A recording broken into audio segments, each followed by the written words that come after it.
Maya Davis arrived at Station 17 before dawn, the inky sky still studded with stars, as she stepped from her car into the chill of the apparatus bay.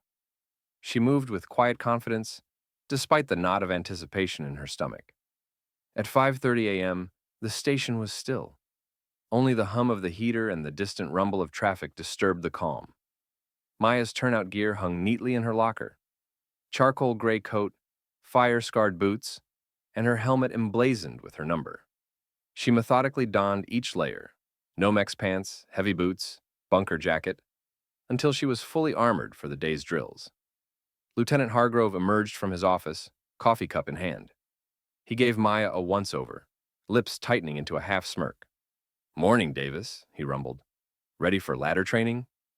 Maya straightened her back. "Always, Lieutenant."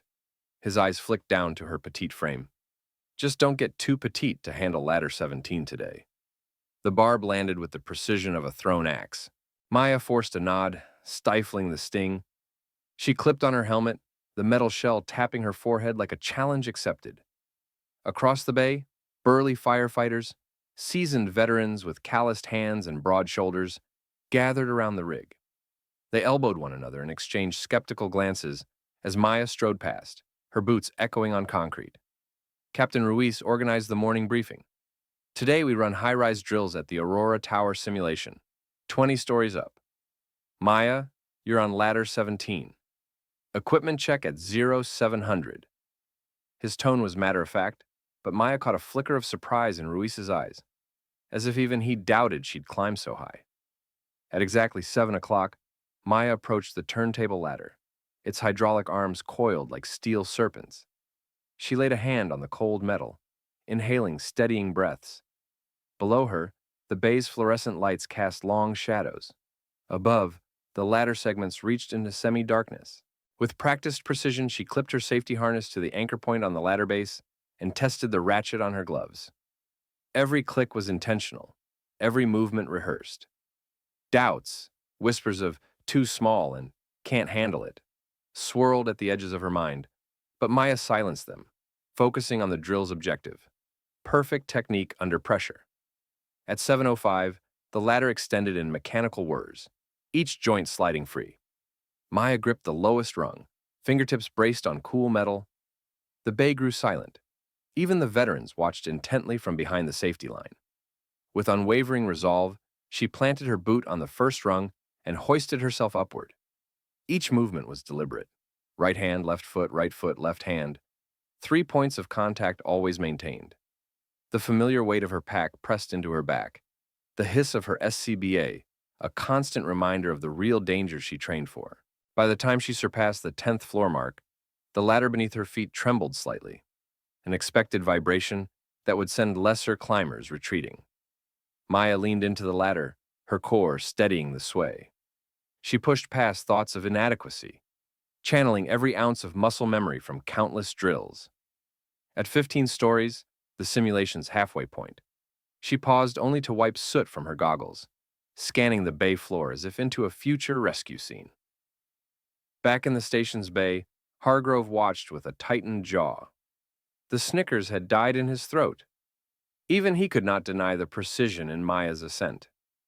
As she climbed toward the 20th floor platform, her silhouette framed against the glow of the overhead lights, it became clear.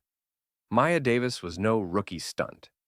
She was a firefighter, petite in stature but immeasurable in resolve, ready to prove that courage, not size, defined who could rescue lives from the heights. The morning after her flawless ladder drill, Maya Davis returned to Station 17's apparatus bay with a sense of quiet triumph, one she intended to carry into the day's high-rise simulation. But as she passed the gleaming pumper and slid her helmet off the rack, she caught sight of Foreman Hargrove leaning against the tool chest, arms crossed. Beside him, a half-dozen veteran firefighters exchanged smirks. Hargrove's voice carried easily across the bay. "Well, look who made it to the top without tipping over," he called, stepping forward. His tone was patronizing, but his eyes betrayed amusement. "Don't want to get too petite for the heavy stuff, Davis, especially when we hit the big stuff at Aurora Tower tomorrow." A ripple of laughter followed, and Maya felt her cheeks tighten. She squared her shoulders, meeting Hargrove's gaze without flinching. I'm ready for whatever comes, she replied, voice steady. That's cute, muttered one of the lieutenants, a broad-shouldered man named Ramirez, who'd seen Maya surpass him in the station's timed climb records. Let's see you handle a real line hose, then we'll talk. Maya set her helmet on the bench and moved to her locker, pulling out her SCBA mask and safety gloves. She refused to rise to the bait. Instead, she focused on the task at hand. The day's high-rise training would involve not only ladder work, but victim rescue and hose advancement on simulated smoke-filled floors. Each skill was critical, and Maya intended to let her performance answer their doubts. At 0800, the crew assembled around the rear exit, where the turntable ladder truck's boom stretched toward the mezzanine level. Captain Ruiz briefed them. Today's drill: ascend to the 10th floor landing, advance a charged hose line through the smoke chamber, and rescue a dummy victim from the interior stairwell. Team times are recorded. Fastest combined time wins station bragging rights. He glanced at Maya. Davis, you're on ladder 17. Gear up. As Maya clipped into her harness and checked her SCBA gauge, the bay's chatter faded. Hargrove watched with a critical eye as she stepped onto the first rung. When the drill began, Maya's ascent was swift and precise, her gloves finding each rung without hesitation. Within 30 seconds, she reached the landing, faster than most of the crew managed the basic climb. Inside the smoke chamber, a steel-walled mock corridor filling with theatrical fog, Maya hit the deck low, pulling the charged 1 3/4-inch hose behind her. The hose's resistance tested her grip and endurance, but she pressed forward, weaving through simulated debris and up half flights of stairs. Each step demanded careful coordination. Brace the hose nozzle, push with her shoulder, maintain situational awareness as the fog swirled. At the designated rescue point, Maya knelt beside the 150-pound rescue mannequin. With practiced technique, she secured its hard hat under the mannequin's arm, looped a strap around her shoulder, and executed a cradle carry, lifting the dummy off the ground and turning smoothly to retrace her steps. The hissing hose and the weight of the mannequin tugged at her center of gravity, but Maya's core engaged flawlessly, guiding her down the stairs without faltering. As she emerged from the chamber, trophy room lights blared. The station's timer stopped at 2 minutes, 8 seconds, a record time. The bay erupted in cheers and surprised laughter. Hargrove, arms folded, managed only a slow clap. Davis, he said, voice grudging but genuine. You weren't kidding. Maya exhaled, adrenaline still coursing through her. She handed off the mannequin to waiting medics and removed her mask, the fog's chill replaced by the warmth of newfound respect. Around her, teammates, once skeptical, offered nods and pats on the back. In that moment, Maya Davis proved beyond doubt that Petite was no obstacle to the heart and technique required of a true firefighter. By mid-morning, the Aurora Tower's 35th floor was a nightmare of roaring flames and choking smoke. When Maya Davis swung the heavy steel corridor door open, an oppressive wave of heat hit her like a freight train. Her SCBA mask hissed as she drew a shallow breath, and her helmet lights sliced through the gray-black haze. Every surface, walls, ceiling, floor, was slick with melting plastic and peeling paint. In the center of the hallway, a terrified office worker clung to a scorched cubicle wall, eyes wild with panic. Maya moved without hesitation. Grab my arm and stay low, she commanded, voice firm but calm. She guided him along the corridor's edge, where the heat was marginally less intense, crouching low so they remained beneath the thickest smoke.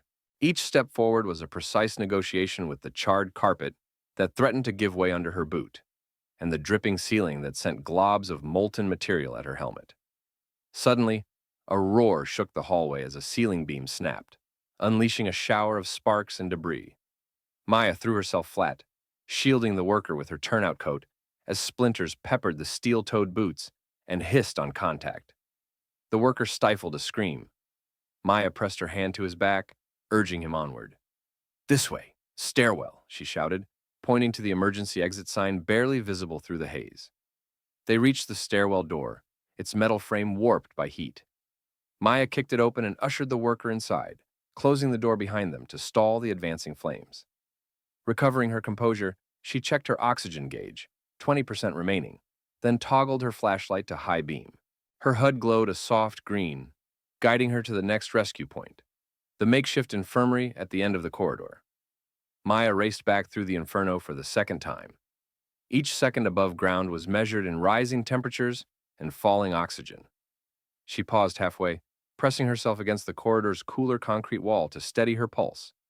Then, spotting a volunteer firefighter trapped under a fallen shelving unit, she dropped into a rescue squat and leveraged the unit free with all her strength.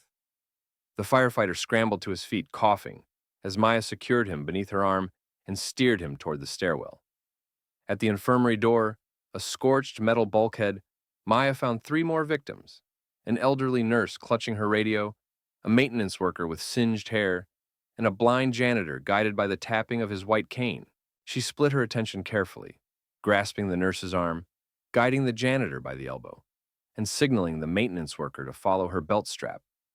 The narrow corridor forced them into single file, and Maya anchored each step, her boots thudding against the warped linoleum.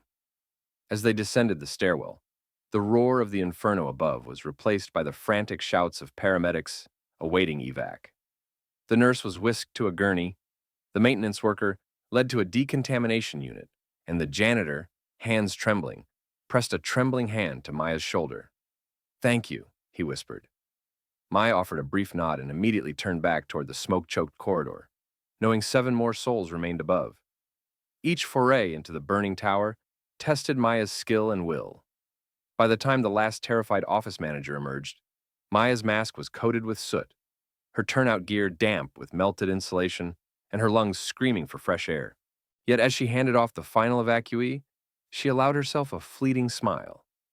50 lives, 50 safe passages out of hell itself. Each one a triumph of precision, courage, and the indomitable spirit of a firefighter who refused to let size define her strength. Maya Davis burst through the warped steel door onto the 28th floor refuge area, where emergency lights flickered against soot-blackened walls.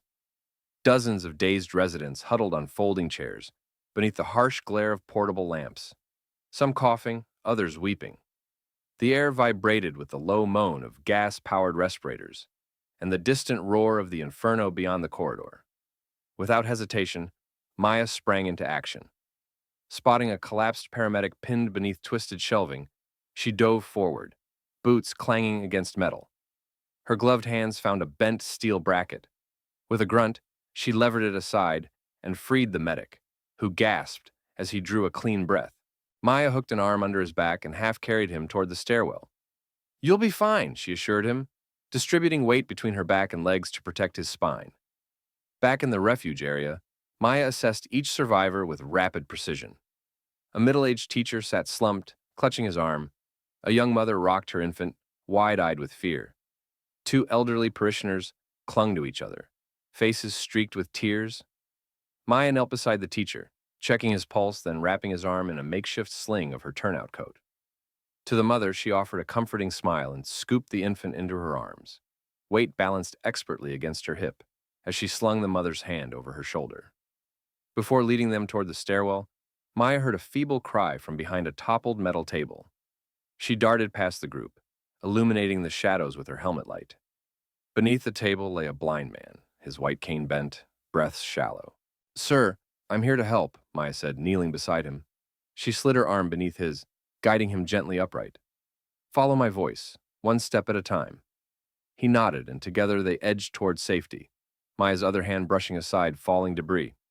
As each survivor passed into the stairwell, Maya paused to reclip her SCBA and adjust her mask seal, ensuring her oxygen supply remained uncompromised. Flames licked the corridor behind her, an urgent reminder that time and air were fleeting. With steely resolve, she turned back into the smoke, her silhouette a lone beacon against the encroaching darkness. On her third foray, she encountered a group of frightened children, huddled under overturned desks in what had been a break room. Their teacher lay unconscious beside them, protective arm outstretched. Maya crouched, checking the teacher's carotid pulse, weak but present, then scooped the woman into a cradle carry, lifting her with the strength of a parent. With her free arm, Maya gathered the 5 children to her chest, each child's small frame tucked securely under her coat. Their plastic lunchboxes scraped against her thigh as she pivoted toward the stairwell door. Rivers of smoke surged around her, heat waves shimmering like tropical air. Yet Maya's movements remained fluid, each footfall planted firmly, each hand grip precise. Halfway down the stairs, the floor trembled as a collapse echoed above. Without faltering, Maya tightened her hold, turning her body to shield her precious cargo from whatever fell. At the base of the stairwell, medics waited with blankets and stretchers. Maya handed off the teacher and children one by one, each child's tear-streaked face transforming into trust as Maya bent to their level and whispered, "You're safe now." Only after the last evacuee had disappeared into the triage area did Maya allow herself a breath of relief. Her mask was coated with soot, her coat singed at the collar, and her boots bore the scuff of a dozen impacts.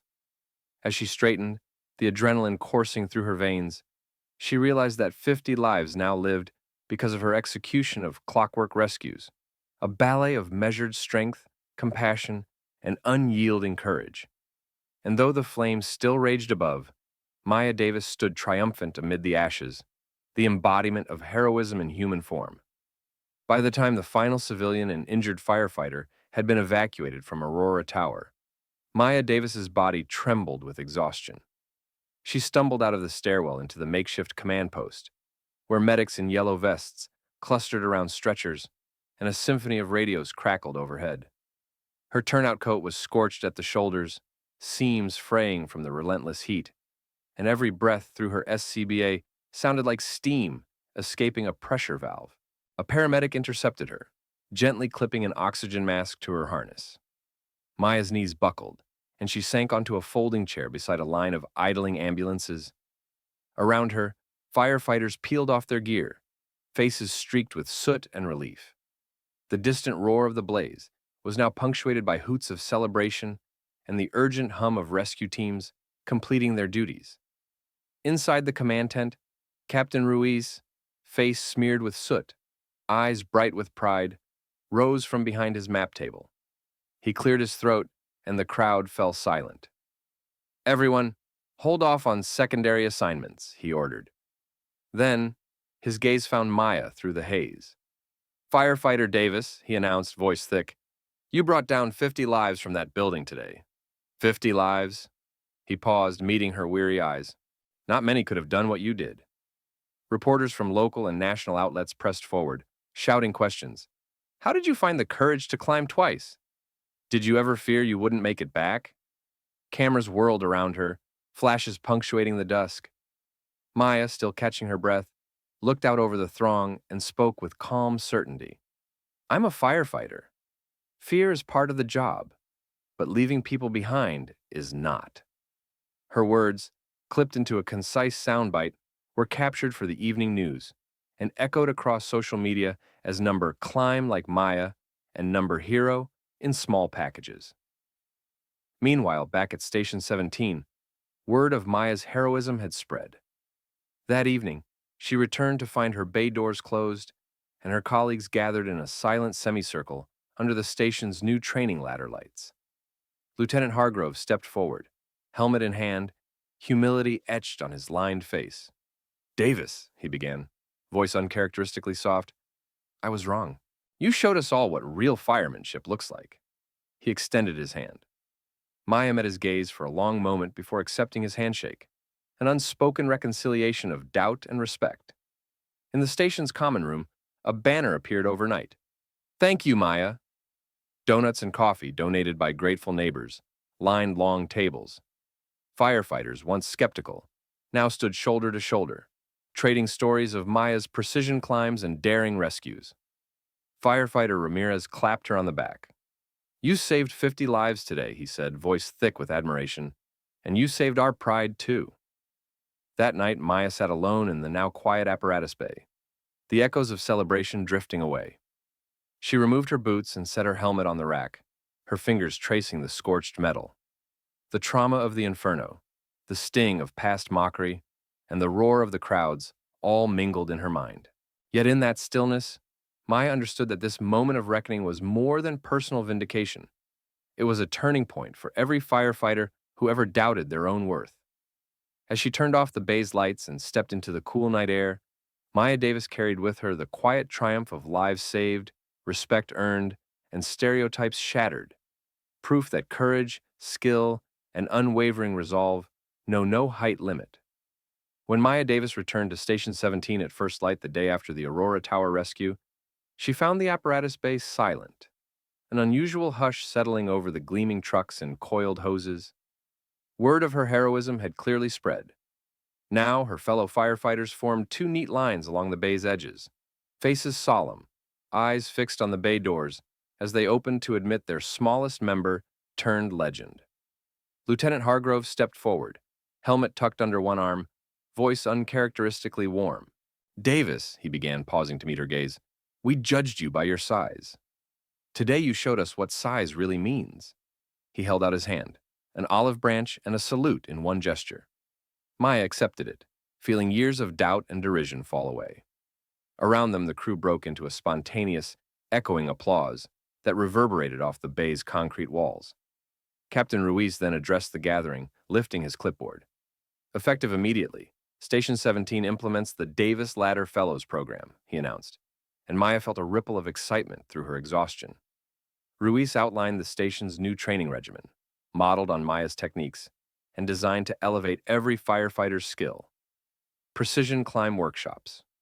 Twice weekly, Maya would lead hands-on ladder drills, focusing on body angle positioning, three-point contact discipline, and harness anchoring, using the same extended ladder segments she had conquered at Aurora Tower. Strength beyond size conditioning. A physical training regimen emphasizing core stability, leverage mechanics, and endurance exercises that lets smaller firefighters ascend and descend with confidence, rather than relying solely on upper body power. Smoke chamber simulations.